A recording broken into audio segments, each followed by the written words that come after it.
আমরা ইতিমধ্যে আমাদের মহানগরের যুগ্ম আহ্বায়ক আফাজউদ্দিন আফাজ, আমাদের এবিএম রাজ্জাক সহ সবাইকে নিয়ে আমরা মাঠ পরিদর্শন করলাম।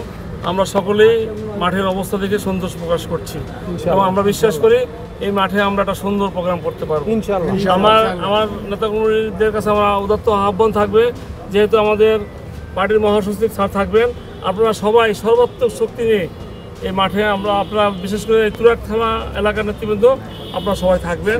একটা সুশৃঙ্খল এবং সুন্দর একটা প্রোগ্রাম আমরা করতে চাই এবং আমাদের নেতাকে দেখাই দিতে চাই তুরাগ থানার সকল নেতৃবৃন্দ আমরা ঐক্যবদ্ধ আছি এবং তাদের নেতৃত্বে একটা সুন্দর প্রোগ্রাম হয়েছে। এইভাবে আমরা এই প্রোগ্রামটা করতে চাই। আপনাদের সবাইকে ধন্যবাদ। আশা করি আপনারা আমার এই মেসেজটা আপনাদের থানার সব পর্যায়ে পৌঁছায় দিবেন এবং আশা করি আপনারা যদি চেষ্টা করেন, সবাই যদি ঐক্যবদ্ধভাবে থেকে ট্রাই করেন, অবশ্যই আমরা বিশ্বাস করি সুন্দর একটা প্রোগ্রাম হবে।